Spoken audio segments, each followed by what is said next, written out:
Today's session we will discuss about staffing process, which is very important for us to understand. So we have already understood what is staffing. It means placing the right person for the right job, having the right qualification at the right time. है ना? So for that we need there is a process, a step-by-step process of staffing. So we need to go through that.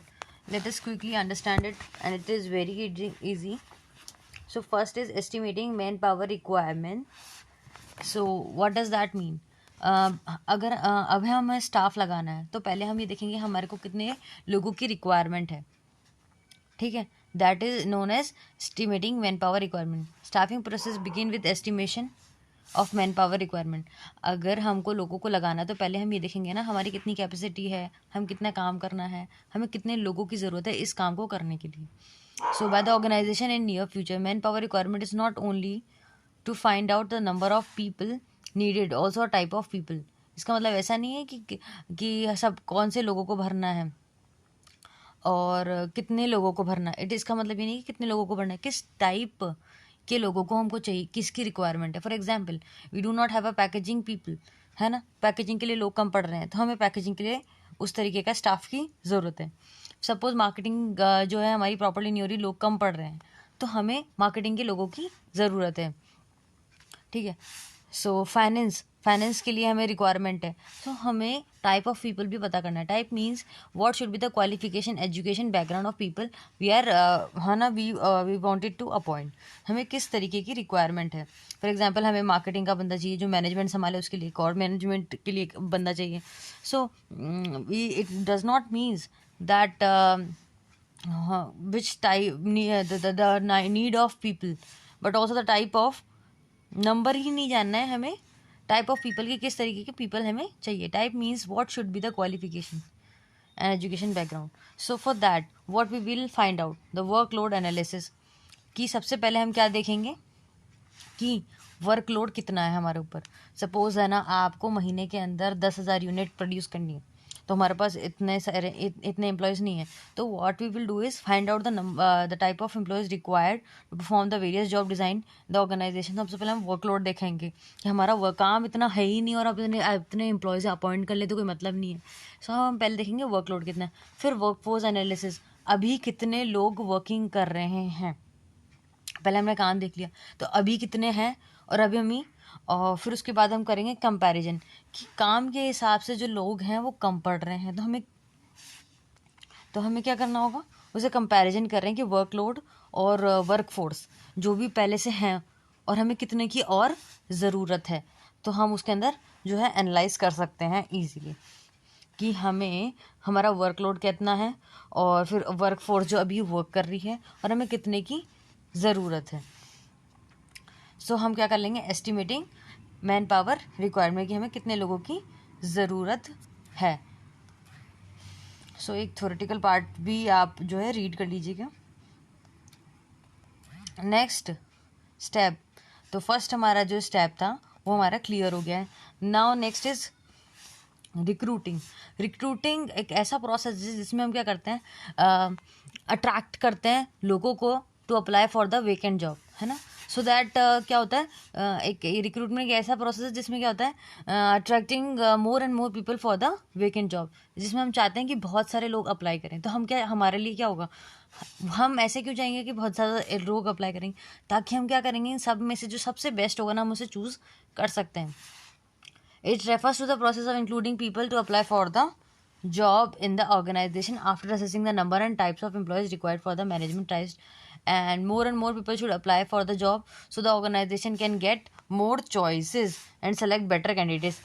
As मैंने आपको अभी बताया कि हम क्यों चाहेंगे कि बहुत ज़्यादा से ज़्यादा लोग अप्लाई करें जबकि हमें रिक्वायरमेंट तो 3 की है. Why we want that more people can apply, जिससे हम क्या होगा, बेटर कैंडिडेट हम चूज़ कर सकते हैं. That's why we want this. ठीक है. अब इसके अंदर क्या होता है, रिक्रूटमेंट में के भी बहुत सारे प्रोसेस होते हैं.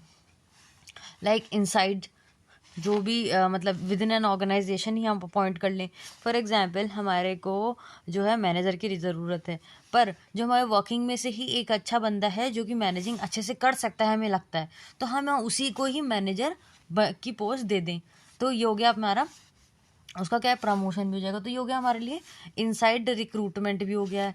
और मतलब और भी ऑप्शंस लाइक हम जो है कंसल्टेंसी के पास जा सकते हैं, कंसल्टेंट्स होते हैं ना जो प्लेसमेंट ड्राइव कराते हैं। और दूसरा है ना जैसे कॉलेजेस में भी प्लेसमेंट ड्राइव होती है, तो बहुत सारे जो है न्यूज़पेपर में के थ्रू भी हम जो है रिक्रूट कर सकते हैं लोगों को कि you can go for a walk in interview. ठीक है, एडवर्टाइजमेंट के थ्रू भी हम अट्रैक्ट कर सकते हैं फॉर द दैट। आपने देखा होगा कई बार कि अपना job you can apply for this, you can apply for this, vacancy आ गई है। सो और एम्प्लॉय एक्सचेंज होता है, तो दोनों तरीके से रिक्रूटमेंट कर सकते हैं, आउटसाइड भी इनसाइड भी। और क्या होता है, रिकमेंडेशन ऑफ प्रेजेंट एम्प्लॉय। ऐसा होता है ना कि आप अपने प्रेजेंट एम्प्लॉय को जो है के थ्रू आप किसी को हायर करवा ले। जैसे होता है ना कि मेरे फ्रेंड है, क्या मेरी सिस्टर है, ब्रदर है, जो इसको आप जो है ले सकते हैं। तो ऐसे भी रिक्रूटमेंट हो सकते हैं। Next is selection. Most appropriate candidate will be selected, है ना। तो उसमें क्या कर रहे हैं, हम चूज कर रहे हैं the appropriate candidate who is better than other और which is suitable and qualified for the organization. हम जो है सबसे बेस्ट चूज करना चाहेंगे। सो इस आफ्टर रिक्रूटमेंट हम क्या कर लेंगे, select. So it refers to the choosing the most suitable candidate to fill the vacant job. उस खाली जॉब को भरने के लिए जो है हमने एक चूज कर लिया है। The selection is done through the process which involves test interviews, है ना। इसमें क्या क्या प्रोसेस होगी, जो टेस्ट होंगे उस पर्टिकुलर जॉब के लिए और इंटरव्यूज होंगे, उसे क्लियर करना होगा। To select best among the available to make selected candidates realize that how seriously things are done in the organization, ताकि उनको लगे कि हाँ यहाँ पर इतना जो वर्क है सीरियसली हो सकता है, क्योंकि सब कुछ सिस्टमैटिक है और हमें यूँ ही नहीं लिया गया है। We had given some exams, some formalities we had done. Next is placement and orientation. Placement refers क्या होता है, जो है हम उनको अपनी जो पोस्ट दे दें, वह है ना, जिस भी कैंडिडेट को हमने सेलेक्ट कर लिया, सेलेक्ट करने के बाद हम क्या कर रहे हैं, उसे प्लेस कर रहे हैं कि आपको हमने इस पोजीशन के लिए हायर किया है। फॉर एग्जांपल हमने आपको सेल्स एग्जीक्यूटिव के लिए हायर किया है, या एचआर एग्जीक्यूटिव के लिए हायर किया है ना, या इनसाइड सेल्स स्पेशलिस्ट के आपको जो है डेजिग्नेशन पॉइंट की। तो हम उसमें क्या होता है, हम प्लेस कर रहे हैं उनको for which they have been qualified. And orientation होता है, ओरिएंटेशन का मतलब होता है जो हाँ नए लोग पुराने लोगों से मिलाया जाता है, जिसमें क्या होता है, इंट्रोड्यूस करवाते हैं, हम उनको फैमिलराइज कराते हैं कि कंपनी से, कि ये आपका ड्रिंकिंग पॉइंट हो गया, ये आपका लंच टाइम में आपको ये सब है, आपका सुपीरियर कौन है, आपका सबॉर्डिनेट कौन है, आपका क्लीग कौन है। सो हमें क्या करना होता है, उसको ओरिएंटेशन प्रोग्राम होता है जिसमें हम क्या करते हैं, फैमिलराइज कराते हैं प्रेजेंट एम्प्लॉय को with the new employee. So I hope you get it.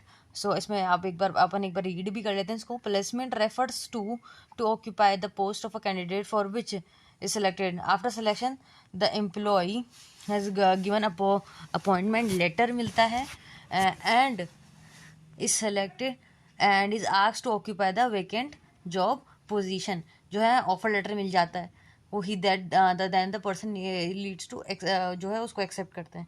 Next is orientation, जो हमने नीचे भी पढ़ा, इसमें मैंने बताया था अभी आपको कि फैमिलराइज कराते हैं विद द न्यू एम्प्लॉयज़, है ना। So refers to the introduction of new employees to the existing employees. Large organization organize orientation to familiarize the new employees with the existing, whereas a small organization superior takes a new employees on round and introduce him to the existing employees। नए को पुराने से मिलाते हैं।